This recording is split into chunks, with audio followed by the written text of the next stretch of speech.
Ikaw, kung ikaw nasa sitwasyon, Ano? tatanggapin mo ba yung paliwanag niya na misunderstanding lang yon o magdududa ka pa rin?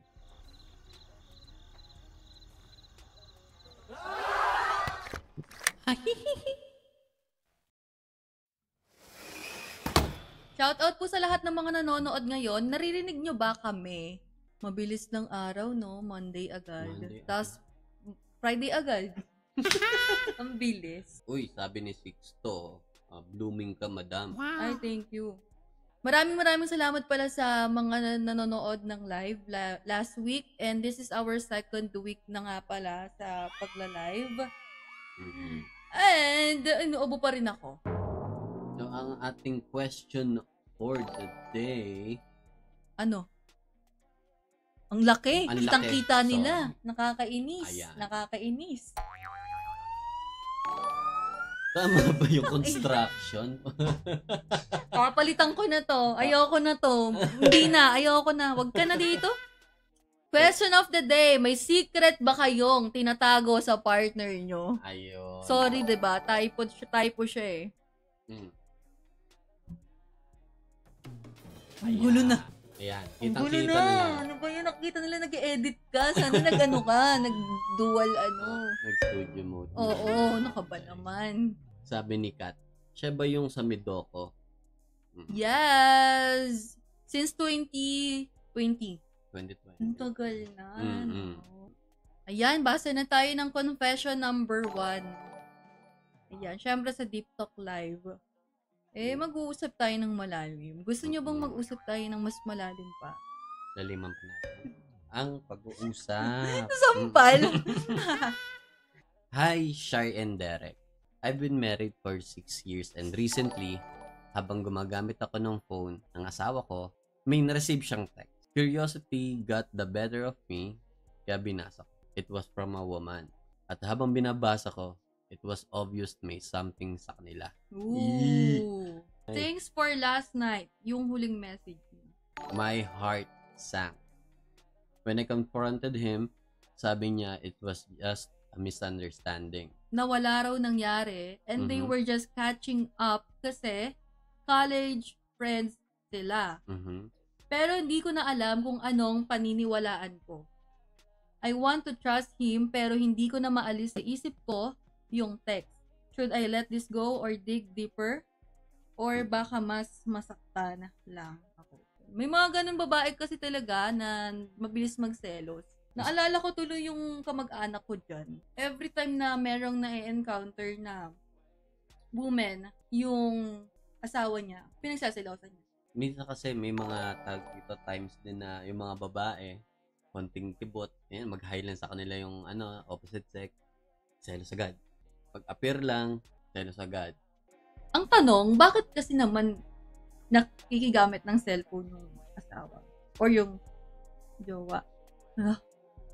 Privacy pa rin, syempre. Kailangan ng privacy. Ikaw, kung ikaw nasa sitwasyon, Ano? Tatanggapin mo ba yung paliwanag niya na misunderstanding lang yon o magdududa ka pa rin?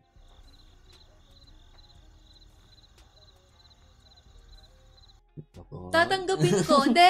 Para sa akin, pinag-isipan ko kasi syempre, if ako yung nasa sapatos niya, parang tatanggapin ko naman. Ayoko naman yung parang napaka-ano naman na bigla-bigla magagalit.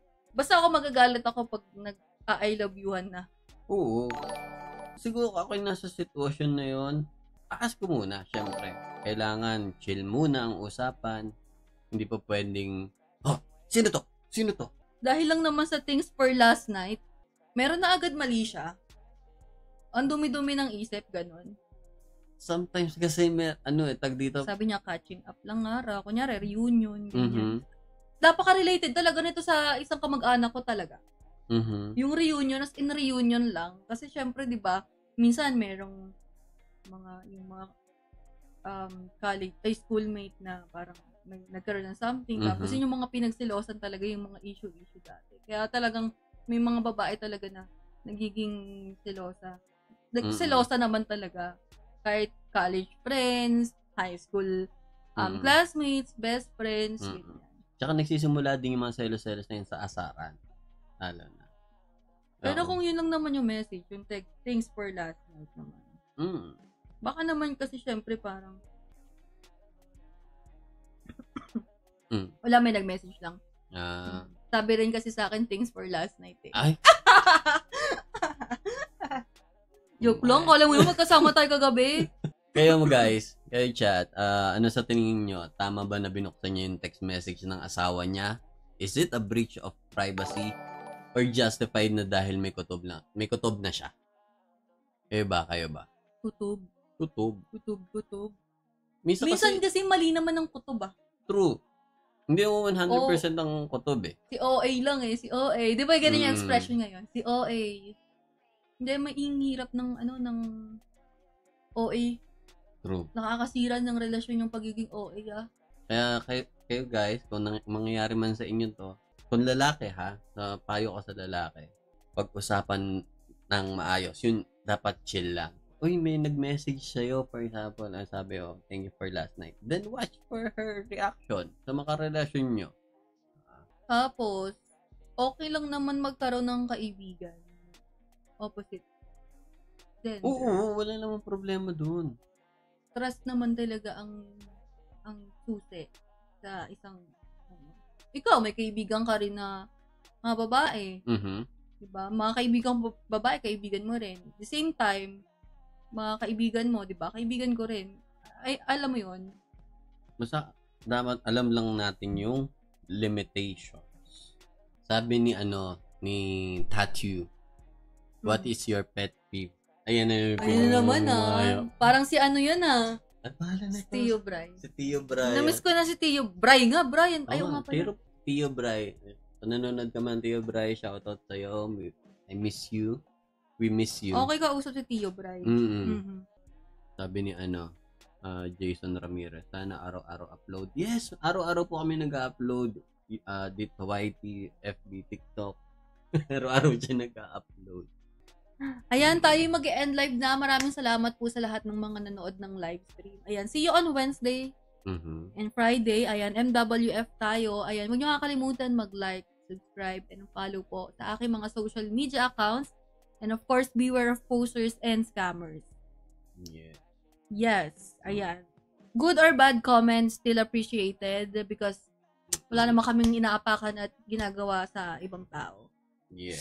So, yan guys. Good night everyone. See you on Wednesday. Bye. Bye.